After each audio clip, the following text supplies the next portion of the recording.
লিখে রেখে দিন, কপিল সিবালকে আনুন, মনু সিংভিকে আনুন, দেশের সর্বোচ্চ আইনজীবীদেরকে আনুন, যে ফাইন্ডিংস ওই জাজমেন্টে এসেছে কোনোটাই ইন্টারফেয়ার্ড হবে না। পার্থবাবুর পাশে আপনিও যাবেন খুব তাড়াতাড়ি। পার্থবাবুর সঙ্গে যাতে গোটা রাজ্য মন্ত্রিসভাটাকে দেখা যায়, সেই শুভক্ষণের জন্য আমরা অপেক্ষা করছি। বিকাশ বাবু তিনি তো একদম পৃথিবীর শ্রেষ্ঠ লয়ার এবং তারপরে বলছেন ওনাকে নোবেল পুরস্কার দেওয়া উচিত এবং ধর্মের কল বাতাসে নড়ে, আর মমতার দুর্নীতি গ্রস্ত মাথা বিকাশে নড়ে। তিনি তো বলছেন catch me if you can. ওটাই তো চোর চোর বলে, এগুলো চোর, catch me if you can. পালাচ্ছে, সিনেমার ডায়লগ বলে দিচ্ছেন এবং কেন একটা পালাচ্ছে, পালাবে, ধরতে পারবে না। এবার কোনদিন দেখবেন সুন্দর করে পালিয়ে যাবে ভাইপোকে নিয়ে। সবাই বলছি মিলিয়ে নেবেন, বাংলার মানুষ মেলাবেন। আরে উনি যাবেন জেলে, উনি যাবেন, মমতা ব্যানার্জি জেলে যাবেন। Mamata Banerjee will go to jail, she will have to go to jail। বাকি জীবনটা শুনে রাখো মমতা, আপনাকে জেলে যেতে হবে। আপনার জেল যাত্রা থেকে কেউ বাঁচাতে আপনাকে পারবে না। কিন্তু মুখ্যমন্ত্রী খুব বিপদ করবার জন্যই আছেন এই গোটা প্রক্রিয়াতে। তৃণমূলে বল রেডি থাকুন, রেডি থাকুন।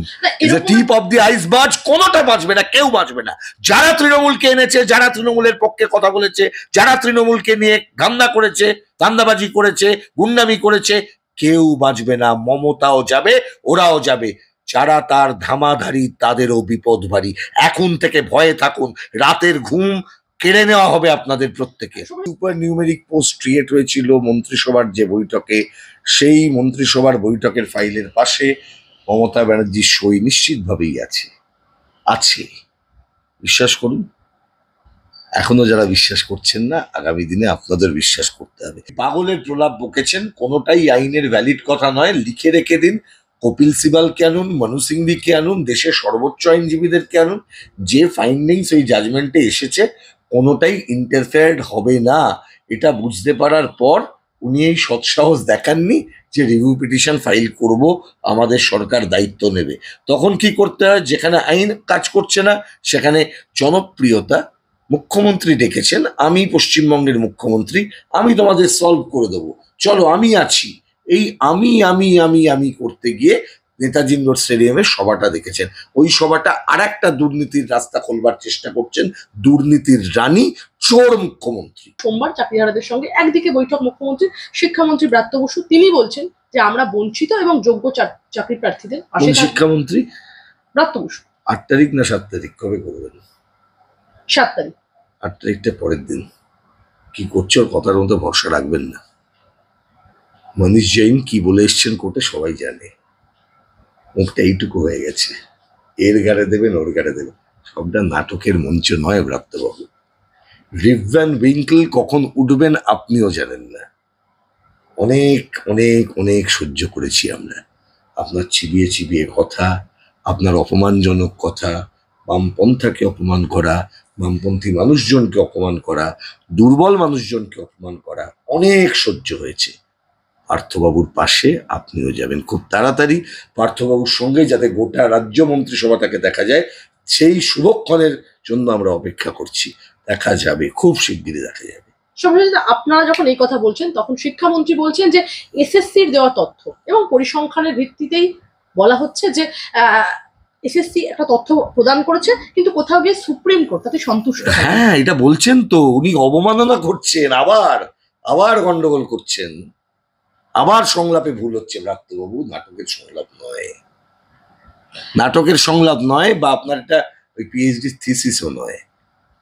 একদম আমি বলবো সুপ্রিম রায়ের পরে আপনাদেরকেই কিন্তু দুষছেন রাজ্যের মুখ্যমন্ত্রী মমতা বন্দ্যোপাধ্যায়। তিনি বলছেন, আমি কোট বলছি, যে বিকাশ বাবু তিনি তো একদম পৃথিবীর শ্রেষ্ঠ লয়ার এবং তারপরে বলছেন ওনাকে নোবেল পুরস্কার দেওয়া উচিত এবং ধর্মের কল বাতাসে নড়ে, আর মমতার দুর্নীতি গ্রস্ত মাথা বিকাশে নড়ে। এটা মাথায় রেখে দিন।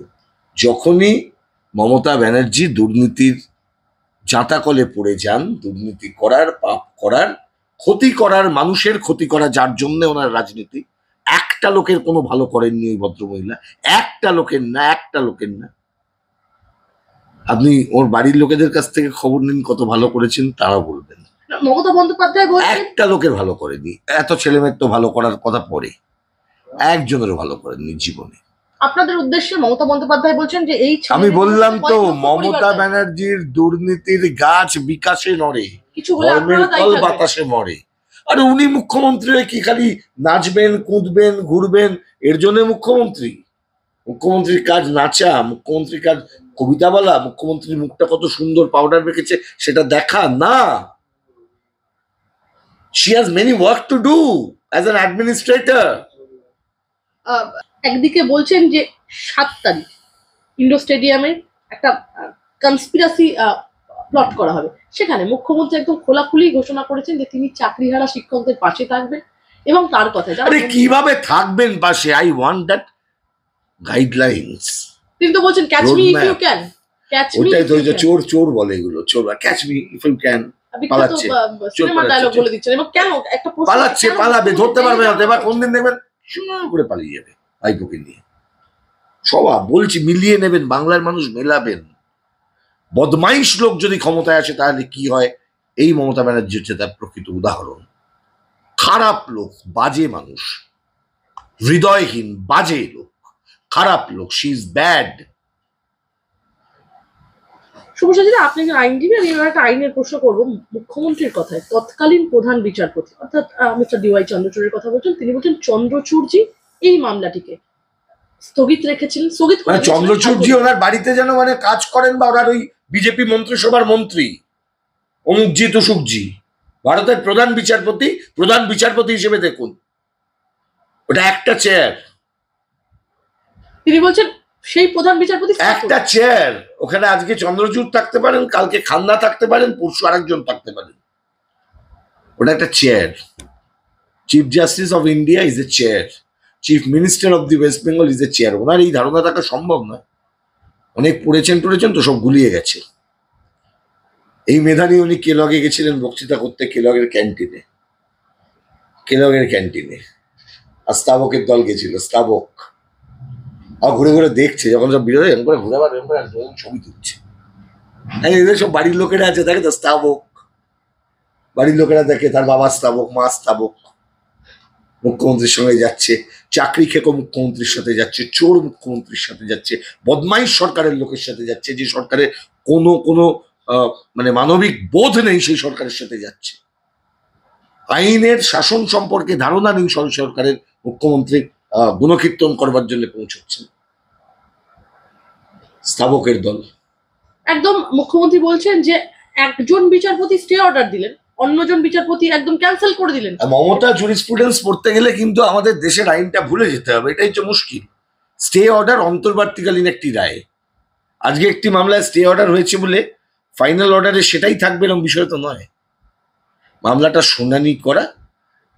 শুনানি করার পর রায়দান করা, এটাই হচ্ছে প্রক্রিয়া। অন্তর্বর্তীকালীন কোনো রায়কে রায় হিসেবে ধরা হয় না। দাদা, একদম মুখ্যমন্ত্রী বলছেন যে একই অপরাধে কতবার সাজা হবে। আমি আবার বলছি, তো জেলে রাখা হচ্ছে, তিনি কিছু বলেন। মুখ্যমন্ত্রী আবার ভুল বলছেন, মুখ্যমন্ত্রী আবার গুলিয়ে দেওয়ার চেষ্টা করছেন। আমি আবার বলি, অনেকেই এটাতে বলছেন বারবার করে যে 1000 জন অপরাধী যদি ছাড়া পেয়ে যায় তাহলে একজনও যেন নিরপরাধ মানুষ সাজা না পায়। এটা ভারতের আইনের ভিত্তি। হ্যাঁ, ভারতের ফৌজদারি আইনের ভিত্তি। কোন মামলায় রায় হয়েছে? ফৌজদারি মামলায় রায় হয়েছে। ফৌজদারি মামলায় রায় হয়েছে? হয়নি তো। রায় হয়েছে একটি দেওয়ানি চরিত্রের মামলায়, যে মামলায় চাকরি সংক্রান্ত কিছু প্রশ্ন উঠেছিল। সেই প্রশ্নের উত্তর দিতে গিয়ে যা এভিডেন্স এসেছে, সেই এভিডেন্সের ভিত্তিতে আদালতের নির্দেশে সেখানে ফৌজদারি মামলা রুজু করার নির্দেশ দিতে হয়েছে। তারপর সিবিআই এসেছে, তদন্ত করেছে, তদন্তের পর এটা দেখা গেছে এবং তারপর এই প্রশ্ন উঠেছে, এই প্যানেল বৈধ না অবৈধ। সাজার প্রশ্ন এলো কোথায়? কেউ সাজা পেয়েছেন? সাজা কাকে বলে? ওনার কোনো ধারণা আছে ফৌজদারি মামলায় সাজা কাকে বলা হয়? সাজা কাকে বলে? একটি প্রতিযোগিতামূলক পরীক্ষায়, একটি চাকরির পরীক্ষায়, একটি নিয়োগের পরীক্ষায়, নিয়োগ প্রক্রিয়ার মধ্যে যখন কোনো রকমের গন্ডগোল ধরা পড়ে এবং সেই গন্ডগোল যখন দুর্নীতির হয়, তাহলে সেই গন্ডগোল যে কোনো সময় ধরা পড়লে that vitiates the entire process. Corruption vitiates everything. Fraud vitiates everything. These are the principles of law. ওনার জানা উচিত ছিল উনি গুলিয়ে ফেলছেন, উনি বড় বড় কথা বলছেন, উনি বাঁচবার চেষ্টা করছেন এটা বলে যে 1000 জন দোষী ব্যক্তি ছাড়া থাকলে একজনও নিরপরাধ ব্যক্তি যেন সাজা না পায়, এই প্রিন্সিপালের উপর বেস করতে চাইছেন। It's a wrong application of the legal doctrine. একদমই মুখ্যমন্ত্রী বলছেন যে শিক্ষামন্ত্রী তদানীন্তনের শিক্ষামন্ত্রী পার্থ চট্টোপাধ্যায় তিনি জেলে আছেন, কিচ্ছু বলেননি তারা। তিনি বলছেন এই মামলা আরো যদি কয়েকজন জড়িত থাকে সে ব্যাপারে আরে উনি যাবেন জেলে, উনি যাবেন, মমতা ব্যানার্জি জেলে যাবেন। Mamata Banerjee will go to jail, she will have to go to jail. বাকি জীবনটা জেলে কাটাতে হবে পরিবার সহ। বাকি জীবনটা শুনে রাখো মমতা, আপনাকে জেলে যেতে হবে। আপনার জেল যাত্রা থেকে কেউ বাঁচাতে আপনাকে পারবে না। একদম চাকরি হারাদের জন্য একদম বড় বার্তা দিয়েছেন ইতিমধ্যে তৃণমূল নেতা কুণাল ঘোষ। তিনি বলেছেন যে হয়রানি হয়েছে ঠিকই, তবে ইতিমধ্যে এই অবস্থা থেকে একদম শুনবেন না। দেখুন ওই যাদের নামিয়েছিল রাস্তায় তাদের অবস্থা দেখুন, ওর কথা শুনবেন না, ওর কথা শুনলে খুব বিপদ আছে। কিন্তু আমি শুনছি উনি কিন্তু মুখ্যমন্ত্রী খুব বিপদ করবার জন্যই আছেন এই গোটা প্রক্রিয়াতে। উনি কিন্তু মুখ্যমন্ত্রী ওয়েলউইশার নন। না, বাম আমলের একটা প্রশ্ন তুলেছেন তিনি যে উনি ওইসব কোনো বাম আমলের প্রশ্ন তুলে কোনো লাভ নেই। সিপিএম নেতা বিকাশ রঞ্জন ভট্টাচার্যকে কাঠগড়ায় দাঁড় করেছেন। তিনি বলছেন বাংলার পরিস্থিতির কথা ভুলতে গিয়ে একদম তিনি তুলে এনেছেন ত্রিপুরার একটি শিক্ষা দুর্নীতির প্রসঙ্গ। এসব বলে কোনো লাভ নেই, এসব বলে কোনো লাভ নেই। তৃণমূলের কিছু ওই চ্যাংড়া ছোড়া শুনবে, ওদের বাইরে কেউ শুনবে না এইসব কথা। বাম আমলের শিক্ষকরা চাকরি করছেন, ক্ষমতা থাকলে উড়িয়ে দিন। আর আমি একটা উদাহরণ দিচ্ছি, বাম আমলের একটা চাকরির কথা বলি। আমি বাম আমলে একটা লোককে চুক্তিভিত্তিক নিয়োগ করা হয়েছিল বালি মিউনিসিপ্যালিটিতে, ঠিক আছে? সেই সময় আমি বাম নেতাদের চাকরি তো চিরকুটের চাকরি, তখন কেউ কোনো প্রশ্ন করতে পারিনি। আমি চিরকুটের চাকরি এইটারই বলছি, সেটা কেউ প্রশ্ন করতে পারিনি। চেয়ারম্যান বালি মিউনিসিপ্যালিটি চলে যান, ভোট চলে যায় 15 সাল থেকে ওখানে কোনো ভোট নেই, ঠিক আছে? তদানীন্তন যিনি বাম চেয়ারম্যান ছিলেন তিনি নিয়োগ করেছিলেন, এক্সটেনশনও পেয়েছিলেন, সব হয়েছিল। তারপর থেকে এই লোকটা তৃণমূল হয়ে গেল। হয়ে যাওয়ার পর ওদের থেকে চাকরি নিয়ে একটা ডেটা এন্ট্রি অপারেটর হিসেবে বসে আছে। চাকরি থাকবে? কে চাকরিটা রাখলো? চিরকুটে চাকরি কে বাঁচালো? বাম বোর্ড চলে গেছিল, ততদিন তো এক্সটেন্ড করে দিয়ে চলে গেছিল। এক্সটেনশনটা ইলিগালি কে করেছে? তৃণমূলে। বল রেডি থাকুন, রেডি থাকুন। টিপ অফ দি আইসবার্গ, কোনোটা বাঁচবে না, কেউ বাঁচবে না। যারা তৃণমূলকে এনেছে, যারা তৃণমূলের পক্ষে কথা বলেছে, যারা তৃণমূলকে নিয়ে ধান্দা করেছে, ধান্দাবাজি করেছে, গুন্ডামি করেছে, কেউ বাঁচবে না। মমতাও যাবে, ওরাও যাবে। যারা তার ধামাধারী তাদেরও বিপদ ভারী। এখন থেকে ভয়ে থাকুন, রাতের ঘুম কেড়ে নেওয়া হবে আপনাদের প্রত্যেকে। আমি এটা বলবো একদম খুবই স্পেসিফিক যে ত্রিপুরায় 10,323 জনের যখন চাকরি যায় তখন সিপিএম করাপশনের জন্য গেছিল, সুপ্রিম কোর্টে করাপশনের জন্য গেছিল। ত্রিপুরায় 10,000 কিছু ছেলে মেয়ের চাকরি কি করাপশনের জন্য গেছিল? আগে বলুন, করাপশনের জন্য গেছিল। এখানে চুরি হয়েছে, এখানে মুখ্যমন্ত্রীর নির্দেশে চুরি হয়েছে। চোর মমতা সরকার চুরি করিয়েছে, চোর তৃণমূলীরা চুরি করেছে, চোর তৃণমূলের খিদমত খাটা লোকগুলো চুরি করেছে। পাড়ায় পাড়ায় যে চোরগুলো কলার তুলে ঘুরে বেড়ায় ওরা চুরি করেছে, আসলে ওরা চোর। আইডেন্টিফাই দি থিভস, লুটেরাদের, চোরদের। যখন ওরাই দাঁড়ায় গাড়ির সামনে ব্যাজ রেখে, গলায় উত্তরীয় লাগিয়ে, পাড়ায় পাড়ায় যখন লেকচারবাজি করে, তখন বলবেন চোর চোর, দেখো চোর। বাচ্চাদের শেখাবেন ওই লোকটা চোর ছিল, চোর। তৃণমূল করতো চোর, চোর দাঁড়িয়ে আছে, এরকম মঞ্চে চোর দাঁড়িয়ে আছে। শেষ 3টে প্রশ্ন করেছে যে মামলায় গোটা মন্ত্রিসভার বিরুদ্ধে সিবিআই তদন্তের নির্দেশ দেওয়া হয়েছিল, সেই মামলায় এবার শুনবে সুপ্রিম কোর্ট। কতটা বিপদে পড়তে চলেছে এই সরকার? দেখা যাক না। আমি বললাম এটা আমার থেকে জানবেন না। এরা যেসব শিক্ষামন্ত্রী আছেন এখন, উনি বলছেন আপনি আলোচনার শুরুতে একটা কথা বলছিলেন আমাকে, একটা ফাইলের প্রসঙ্গ আছে, যদি একটু বলতেন। ওই তো ফাইলের প্রসঙ্গ আমি দেখালাম, আমি তো গৌতম দেব বলেছিলেন, আমি ওই এটা দেখাতেই পারি। গৌতম দেব বলেছিলেন 2011 সালে। আতঙ্কে কি বলছে খেয়াল নেই মমতা ব্যানার্জি।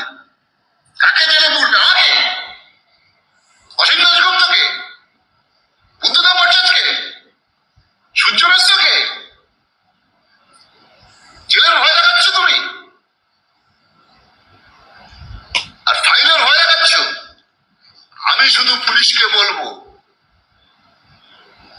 সইটা মমতা ব্যানার্জি যেন ফাইলে থাকে, কারণ আমরা যে ফাইল রেখে এসছি সেটা এখন মমতা ব্যানার্জি দেখছে। আমি যে ফাইল একের পর এক সই করে এসছি সেটা সুব্রত মুখার্জি এখন দেখছে। বুদ্ধদা পুলিশ মন্ত্রী হিসেবে শত শত পুলিশকে ট্রান্সফার করেছে, শত শত নির্দেশ দিয়েছে, সেই ফাইল মমতা ব্যানার্জি এখন দেখছে। মমতার ফাইলও আমরা দেখব। আমি এত কষ্ট করতে হবে না মমতার ফাইল, মমতা নিজেই দেখানোর বন্দোবস্ত করে গিয়েছেন। আমি আপনাকে বলছি সুপার নিউমেরিক পোস্ট ক্রিয়েট হয়েছিল মন্ত্রিসভার যে বৈঠকে, সেই মন্ত্রিসভার বৈঠকের ফাইলের পাশে মমতা ব্যানার্জির সই নিশ্চিতভাবেই আছে। বিশ্বাস করুন। এখনো যারা বিশ্বাস করছেন না, আগামী দিনে আপনাদের বিশ্বাস করতে হবে। কেউ কেউ বলেছিলেন 26,000 বেঁচে যাবে। আমরা যখন বলেছিলাম ভয়ঙ্কর অবস্থা আসছে, তখন তারপরেও গিয়ে তৃণমূল কংগ্রেস করেছে। বাঁচিয়ে নিল মমতা, কারুর দায় নেবে না। আমি বলেছি উনি নিজের দায়ও নিজে নেবেন না। একটা দিন আসবে, ওই পালে বাঘ পড়েছে, ওনাকে যখন জেলে নিয়ে যাবে একটা লোকও থাকবে না ওনার পাশে, কারণ ওনার গোটা মন্ত্রিসভা পার্থবাবুর কাছে যাবে খুব তাড়াতাড়ি। তৃণমূলের মন্ত্রিসভার যে মিটিং, পুনর্মিলন উৎসব আগামী দিনে পশ্চিমবঙ্গের জেলে তো হবে না, ওটা তিহারেই হবে খুব তাড়াতাড়ি। আসে দুটো প্রশ্ন 26,000 শিক্ষকের চাকরি বাতিলের প্রভাব এখন হাজার হাজার স্কুলে পড়েছে। ইতিমধ্যে আমরা দেখলাম কোথাও 62 জনের মধ্যে 21 জন শিক্ষক ওয়ার্থলেস গভর্নমেন্ট টিচার দিচ্ছে না। বাংলা শিক্ষার ভবিষ্যৎ 26,000 টিচার এর জায়গায় যদি টিচার অ্যাপয়েন্টমেন্ট করতে তারা যদি শিক্ষা দিত প্রকৃত অর্থে, এত গন্ডগোলের পর প্রত্যেক বছর টেটটা ঠিক করে করাতো, প্রত্যেক বছর শিক্ষক নিয়োগটা ঠিক করে করাতো, তাহলে এই পরিস্থিতি তৈরি হতো না। কি বলবেন যারা চাকরি হারালো তাদের উদ্দেশ্যে? তাদের লড়াই করতে হবে, লড়াই করবেন। আমি দুঃখিত এইরকম একটি বর্বর গভর্নমেন্টের জন্য, যারা দায় নেয় না, দায় ঝেড়ে ফেলে। আপনাদের লড়াই করতে হবে। গভর্নমেন্টকে বলুন, মমতা ব্যানার্জিকে বলুন যে সরকারের পক্ষ থেকে কোনো রিভিউ ফাইল করছেন না কেন। কিন্তু ওইটা যারা বলছেন অপরাধী, আপনারা কেউ অপরাধী নন। যারা টেন্টেড হয়েছেন তারাও এখনো পর্যন্ত সেখানে আসেনি, কাকে টাকা দিয়েছে না দিয়েছে। ফলে সেখানেও আমি এখনো পর্যন্ত without reading the chargesheet I can't make any comment, but what I can say is that যে যারা এখনো পর্যন্ত নন টেন্টেড হিসেবে রয়েছেন, মানে আনআইডেন্টিফাইড টেন্টেড, বা যদি ধরা যায় সন্দেহের মধ্যে আছেন ইত্যাদি, এই ধারণাটাই ভুল। এখানে কোনো সন্দেহের মধ্যে নেই। যে মামলাটির রায় হয়েছে এটা একটি দিওয়ানি চারিত্রিক মামলা। এর বৈশিষ্ট্য খুব পরিষ্কার। এখানে এটা সিদ্ধান্ত হয়েছে entire process has been vitiated. Process যখন ভিশিয়েটেড হয় তখন গোটা প্রসেস চলে যায়।